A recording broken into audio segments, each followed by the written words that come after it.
Well, good evening, everyone. Dr. Jacqueline King here, the CEO and founder of Black Women Empowered. And as you know, I always say that we bring amazing people doing amazing things. So this month, Black History Month, which I always say, and I know Tony agrees, we're Black 365 days of the year. I know that's right. I know that's right. Can't wash it off. Can't turn it off. Can't downgrade it. It just, It is what it is. it does this thing. It does its thing. So we have the amazing Mr. Tony Betton Jr., he is with 21 Alive now, and he's amazing. He's doing the darn thing in media broadcasting. I'm so impressed and proud of you, Tony. I'm just going to read your bio. It's like a book. So. So Tony is the weekday morning anchor projects reporter for 21 Alive in Fort Wayne. He's a native of Georgia and graduated from Georgia State University, where he studied broadcast journalism, public relations, and entertainment media management. In addition to his anchor role in Fort Wayne, he is a Gray television ambassador on the On-Court Emcee for Fort Wayne Mad Ants. I saw that. That's something Yeah. new. You just got that, right? I got it. I've been doing it for just a few months now. And then, for this season. But yeah, the on-court MC for the Mad Ants. That's pretty awesome. He currently serves on the National Society of High School Scholars Fellow Executive Board as the VP of Communications, the Planning Committee for the Big Brothers, Big Sisters. I just met with him. Mm-hmm. I'm a big. Yeah, awesome. Yeah. Oh, yeah. Love that. Yeah. I'm a big. All right. Sisters of Northeast Indiana's Black Business Card Party, and is an alumni of the Usher's New Look Foundation, having celebrated 10 years in the program. He also is a member of the National Association of Black Journalists and the founder of his own media company, the REP Zone. That's pretty impressive. The Rep Zone, yeah. Wow. Okay. Before ABC 21, Tony was a studio production intern for ABC News, Good Morning America in New York City, and completed internships with Channel 2 Action News, WSB-TV, the Boys and Girls Club of America headquarters, Ryan Seacrest Studios, and Fox 5 Atlanta. When he is not reporting, you may find Tony volunteering in the community, hosting special events, public speaking, finding more ways to build his brand, and hanging out with friends and family. He also loves to inspire others in finding their passions and following their dreams. You know what? Let me tell you something. This was a God thing, because that's what we do. You already saw the interview, right? Yeah, that's what we do. That's what we do. So God brought us together, and I met you finally at the Black Business Card Party, Mm-hmm. where you was like doing your thing. I saw you doing and see, I don't know the dances, but the song to Beyonce. I said, look at him all cute out there. Okay. Yeah.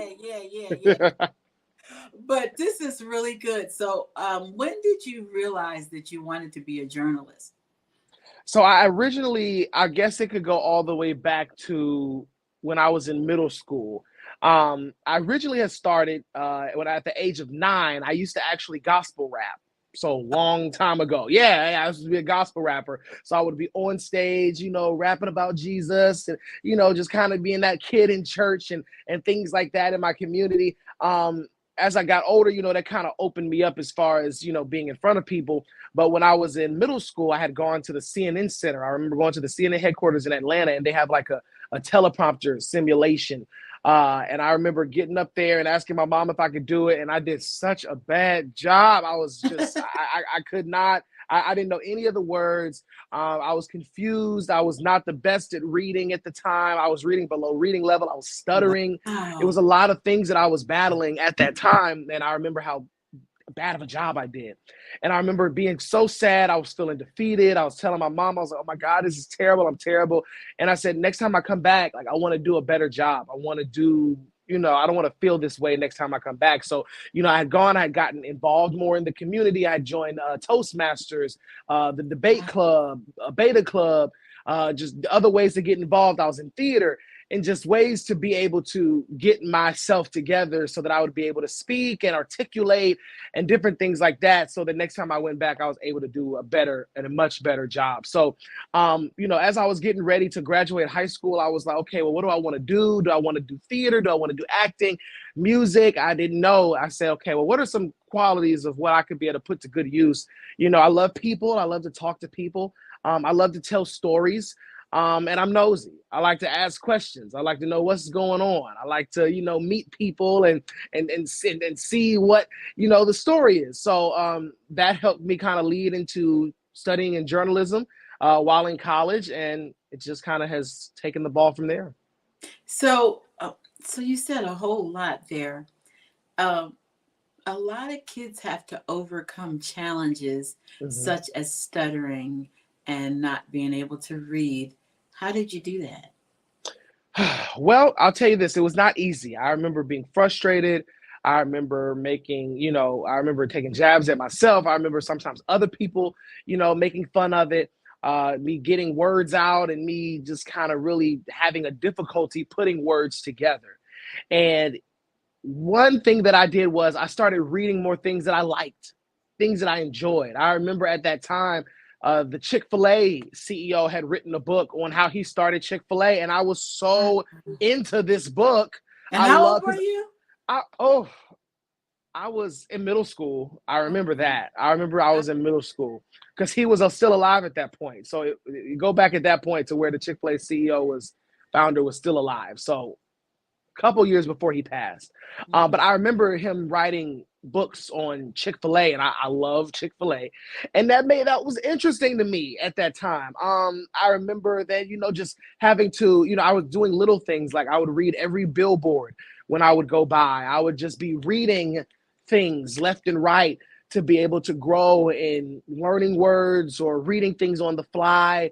Like I said, I got involved in theater, so that kind of helped me with reading scripts and doing cold reads, like if they were just to give me a script on hand and I wasn't able to really prepare for it before a show or an audition or something like that. So I just found ways to get involved and ways to do things. Toastmasters, that helped me with a lot of my ums and ahs and thinking on the top of my head, as well as, like I said, theater and things like that. So I just found ways to get involved, stay active. Usher's New Look, that's another one. They gave me the platform and different opportunities to be able to host and speak and present. So, I just found ways to be able to grow on my own so that I can overcome that. That's good because I'm sure that we will have parents that have children that are Mm-hmm. struggling, and you are definitely an inspiration to them. So you went on to college, and what Mm-hmm. happened? So I went on to college. Was going to Georgia State. Always knew I wanted to go to Georgia State, and from there, I knew I wanted to go to Georgia State because one, how the campus made me feel. I remember touring a couple of different universities, and I just remember when I walked on Georgia State's campus, I knew that was going to be my school. I knew. But one of the things that I loved about Georgia State is how big and how diverse it is. And I was looking forward to that, but also the location. I mean, you got the CNN Center, you got TBS, you've got Turner Broadcasting, you have all of the smaller stations, local stations, WSB, Fox 5, 11 Alive, CBS 46 at the time. Now it's Atlanta News First. There are all of these stations and opportunities for internships and to be active around Georgia State University. And that's one of the biggest reasons why I wanted to go. But I hit the ground running. I joined the local news station at the school. I began to go to different organizations and different meetings to figure out how I can get involved. When I was in college, I was one of the founding members of our chapter of the National Association of Black Journalists. And I just hit the ground running. I was just involved. I was an intern with the King Center for Nonviolent Social Change. I grew up in the Kenyan nonviolence training, and then from there, I had gone on to be a PR intern with the King Center, and then I just continued to get more involved with Boys and Girls Club, Ryan Seacrest, you name it. I was trying to get involved in it.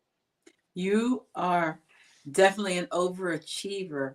Um, so that's a good thing, because I think that us, our kids and Black kids, um, you really can't sit back. That's not really even an option if you want to be successful. Would you agree? I Mhm. was an overachiever too.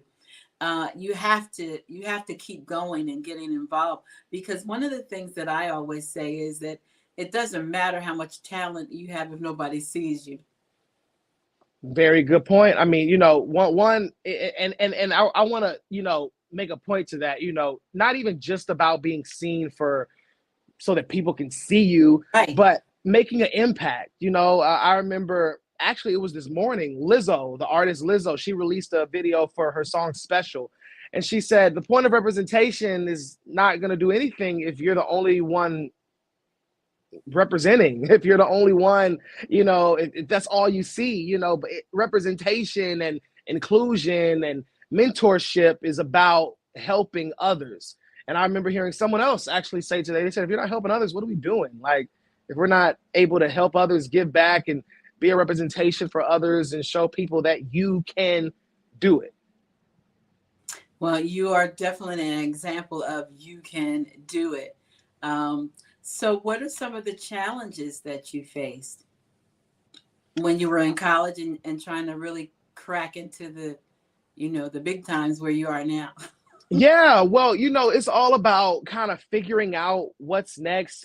Thankfully, like I said, I've been blessed in being able to be so active and involved, and that's helped me with a lot of my connection building and meeting a lot of people, as well as putting myself out there. I'm so thankful for all of the organizations I've been a part of growing up, from Usher's New Look to the National Society of High School Scholars to school organizations to NABJ.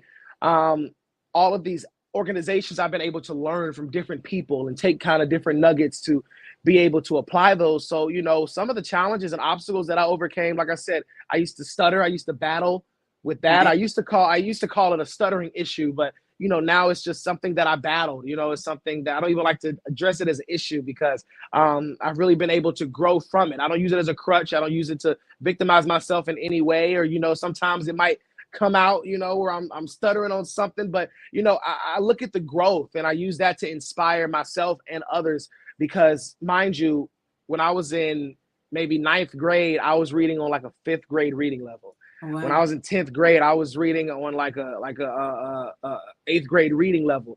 But then I remember graduating high school in the top 10% of my class in English, Wow. honors English. Um, Someone who used to stutter and couldn't even get their words out. I was doing the morning announcements, in my junior, senior year of high school. So, I'm from the south side of Clayton County. Before the year before I graduated, we had lost our accreditation, Wow. so it's one of those things where it doesn't matter where you come from. I don't care how cliche it sounds. No matter where you come from, no matter what your background is, no matter what your parents did or didn't do. Both my parents went straight to the military. My mom does have a degree. It's just been, interesting to navigate it, but it takes a village. It truly, truly does. And, not everyone has been able to have mentors or different opportunities in their lives, but people have had their own things in their own way to build themselves. So, short answer to your question, in regards to facing those obstacles, use those obstacles as stepping stones. Don't let them be something that you just forget about and never want to speak about again and never want to look at again. No, that's part of your story and that's part of your testimony. I love that. I absolutely love that. Um, so what about the kids? Because I just told you that I'm a big now, and I've Mm-hmm. never, Oh, there I go. I've never done that. I'm 65, and so I've got time, and actually I signed up at the Black Business Card Party. Nice. Yeah, that's how I got involved, and so these kids that are in the inner city and they don't really have mentors and stuff, uh, do you recommend Big Brothers Big Sisters, and Boys and Girls Club? Because what else do they have? I know you're involved in those. Is that what you recommend? I recommend getting involved. You know, there are so many organizations that provide types of opportunities. I definitely recommend wherever people are, obviously look around and see where you are. I was lucky enough to be a part of a Boys and Girls Club growing up, like real young. But I remember in high school, I was a part of Usher's New Look. So that's Usher Raymond's nonprofit organization. I also was a part of, like I said, the National Society of High School Scholars. That's an educational organization that helped me with a lot of my scholarships and helping me to travel and connect with other scholars in the country. Usher's New Looks helped me with a lot of my speaking engagements and a lot of my opportunities to train individuals in talent, education, career service, networking, branding, using your power for good, impacting the service, impacting your community. So all of these organizations were able to teach me different things. Big Brothers Big Sisters plays a role for those, you know, who may need an adult figure more so, like, you know, again, like a big brother, like a big sister. Maybe their mom is always at work. They've got 2 or 3 jobs that they're trying to hold down the household, or you know, dad might not be around, or you know, they might be you know, living with a guardian who may just not have time, or the physical abilities. It could be a bunch of different things, but encouraging people to look at what's around you and seeing what is available to help you and not being afraid. You know, I know that I've met a lot of students who are afraid of being a part of these organizations because they were like, they felt like they were being victimized, or they, you know, didn't feel like they fit in, or, you know, things like that. But that's what these organizations are here for. I tell people these organizations molded me. I remember telling my job when I got here, I said, look, when these organizations call me, if they need me to speak or to be involved in some way, I want to still do it while I have this job, you know, and whether or not that calls for me traveling or doing Zoom calls, because they molded me and shaped me to where I am today. Like I said, I used to stutter. I'm from the South Side of Atlanta, with a county that until a year before I graduated had no accreditation. I come from a single parent household. I mean, you know, check off the list of different things. I'm a Black man, da da da da da da da da. So I don't allow the things that, you know, may have been obstacles growing up to be things that I still battle with, or they might still be things that I battle with, but I don't allow that to hold me back or hold me down. I get involved, I get active, I find things that are around, and I have to thank my mom as well. You know, she played a huge role in me being active. My mom, my grandma, they played huge roles. We were talking Pastor Daniel Smart. You know, we both know him. You know, it's about kind of building that village. Hopefully from this whole interview, people take away, you know, building that village, and your village doesn't have to be 2 million people. Your village might be 200, your village might be 20, you know, but it's the quality over the quantity. I just love it. I tell everybody, I watch this young man every day on the news, and I smile when I see you, because you're probably the baby in the bunch. Yes and no. Yes and no. There are some people who are there who are younger than me, you know, but there are some OGs, you know, who are at 21 Alive. Yeah, well, I'm very proud of you. So Thank you. my last question, maybe, is about networking, because I've always been a big networker, and a lot of people are afraid to network. I mean, I excelled in corporate America, and I tell everybody I would have never excelled if I didn't have someone who believed in me. It's one thing, again, I have to emphasize, to be smart, but if no one is recognizing the work that you do and willing to help you get to the place, especially in corporate America, it's pretty much not going to happen. So how important is networking for you? People say it all the time. Network is your net worth. You know, it's important, you know, and this is aside from the saying of people saying, you know, I don't care about what people think about me. Okay, yeah, I get all of that. But networking truly comes into play because it plays a role when you're not in the room. Networking allows you to have someone vouching for you when you're not in the room, whether or not they're bringing up your name, whether or not they're defending your name, whether or not, you know, your name's being tossed around for an opportunity. You know, your network is what builds your brand as well, or vice versa, you know, depending on the perspective of who's listening here. But when you're dealing with your network, those are the amount of people who you are able to connect with. It's not just your number of contacts in your phone or friends that you have or people that you walked and shook hands with. No, it's about following up with people. It's about connecting and networking with them on different platforms, maybe. It's about, calling them after 6 months and saying, hey, how's the family? Just wanted to check back in. It's about when you enter a room, you say, hey, I'm not leaving this room without making 5 new contacts. I'm not meeting this room without getting 10 new Instagram followers, or I'm not leaving this room without adding 7 new people on Facebook. Building your network so that when you're able to, when you need something, or when you're able to help somebody, or when you're ready to do what you're able to just kind of call them up, network with them, and connect with them. Networking has changed over time, for since I've been in the business, and I'm sure it's changed over time since you've been in the business, and for other folks and vice versa. We don't even use business cards, it seems like, almost anymore. I remember I do. I have business cards as well. Yeah, somewhere. Yeah, right here. Bam! I got business cards right here. So I keep them on hand. But so it's your LinkedIn, your Instagram, your Facebook, your social media, keeping your brand on brand. So whether or not that's you wanting a clean brand or however you want your brand to be, that all goes into networking. So your network is your net worth.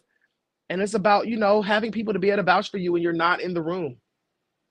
So I know that you went to Bishop Smart's church, and so I know that you are spiritual, or a man that believes in God. How has that played a role in your life, your relationship with God? I had a mentor who told me that when you enter this industry, if you don't have a source, you're not gonna make it. I work in a heavy industry. I work in as you know, doctor, as anyone probably knows just by turning on the TV.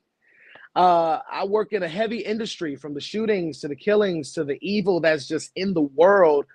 And we got to stay prayed up, not even just as individuals, but, for me as an individual in the field that I'm in, I have to stay prayed up. So, I stay grounded. I stay as grounded. Sometimes if I feel myself straying away, I find things that I need to do to keep myself close. I've got this picture of my grandma back here. I keep her close. My mom, I'll give her a call. Mom, I'm feeling down, feeling blue, feeling a little lost. I have this thing that I used to do called the daily devotional together, where I do a daily devotional, but I did it for over a year. It was like almost all during the pandemic. And every morning I woke up, and Monday through Friday, we started our day reading the scripture, listening to some music, getting into the spirit and starting our day. I had to stop that only because my job shifted and I was up earlier and staying later. So it just wasn't working out. But it keeps me sane. my relationship with God and my foundation, it keeps me sane. It keeps me grounded. It's pretty cool because I'm in the city called the City of Churches. There's a church on like every street here. There's like 300 churches in Fort Wayne. It's ridiculous. It's churches everywhere. And I feel like that also plays a role. I'm able to meet a lot of different backgrounds and a lot of different denominations and, real types of religions and learning from them. And, I appreciate that. So, whether or not you're Christian or whatever your denomination is or whatever your faith is, I just believe in having a source. I believe in being able to have something to be grounded in. So, whatever that is, whatever that source is, I wish you all the best. Obviously, I love God. I'm gonna rep it all day. But whatever your source is, let that be what you fall back on, so that you're not just out here navigating this crazy world by yourself, because it's hard. It's hard. I like that. You have a business. You have your own business. Talk about that. So I had to put the Rep Zone kind of on pause because of me working here with 21Alive. But the Rep Zone Media Company, it means representing everything positive. That's what Rep stands for. And it stemmed from me when I was in Atlanta doing red carpet interviews and different sit-down interviews and doing behind-the-scenes footage. It kind of stemmed from that. And I had always wanted to be an entrepreneur. I get that from my dad. Shout out to Tony Sr. I get that entrepreneurial spirit from him. But, I just always wanted to be able to create my own content, produce it, write it. I was in theater, like I said earlier. So, being able to have that was a blessing, representing everything positive. And that was birthed out of me watching the news, and seeing all of the bad and negative and sad news that we deal with every day. And I was like, I want to bring other type of content to the world. I want to be able to deliver things that, other ways to deliver content to people to where they would want to watch, especially this generation as it changes now. People are getting their news from TikTok. So, things are changing. And that's one of the reasons why, I started the Rep Zone. So tell me what exactly was you brought on people. Tell me what you did with when you worked. So, yeah, it was a mixture of things. It originally started off with me doing red carpet interviews. Like I said, sit down interviews. I had a pilot for a talk show that I was working on at the time. I had a radio show on Station Head, which broadcasted I was out of New York at the time, but also did some episodes when I was in Atlanta.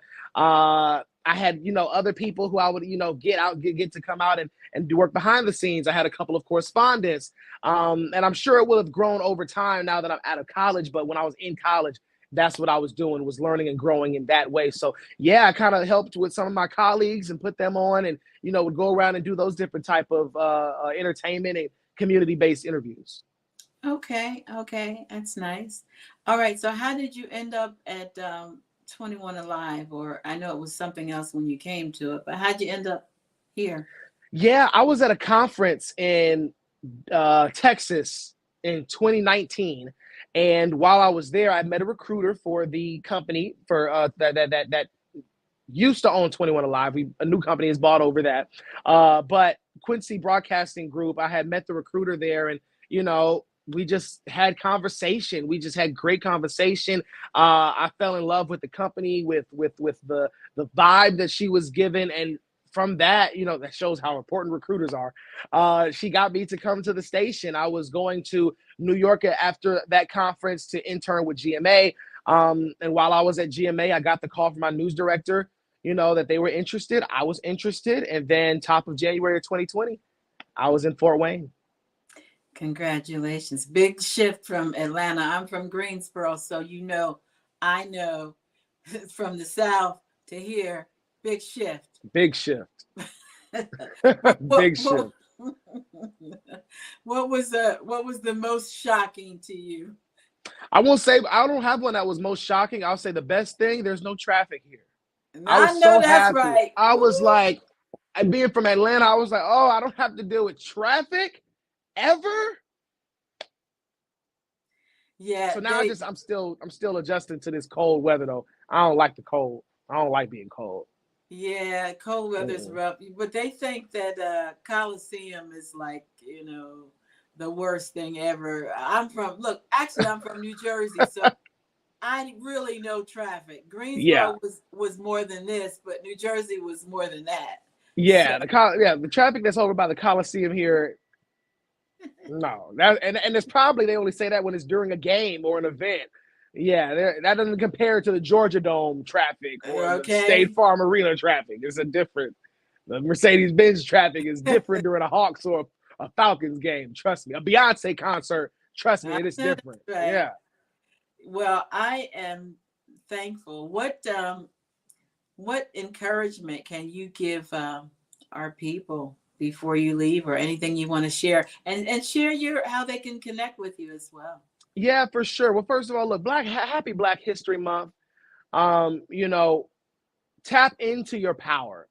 For whoever's watching this, tap into your power. You're a king, you're a queen. You just may not know it yet. You just may know it, but don't know how to tap into it yet. Sometimes I forget. Sometimes I have to tap into it. Dr. King, I'm sure sometimes you may forget and got to be tapped back into it. But, we've overcome a lot as a people, as individuals. And when you truly recognize who you are and whose you are. Let me say that again, not just who you are, but whose you are. You serve an almighty God. You serve an almighty King. This is the Black Women Empowered Network. Not just the women's network, not just the Black women. Y'all are empowered. And the men who are watching, y'all are empowered. And the girls and the boys and, everyone else, you're empowered and you're a child of God. So, be encouraged, be inspired. Like we had said somewhere during this conversation, if you're not doing something to serve others, what are you doing? And I love you. You're more than welcome to reach out to me. I'm on all platforms, Tony Betton Jr. TV. So that's my first name, last name, Junior TV.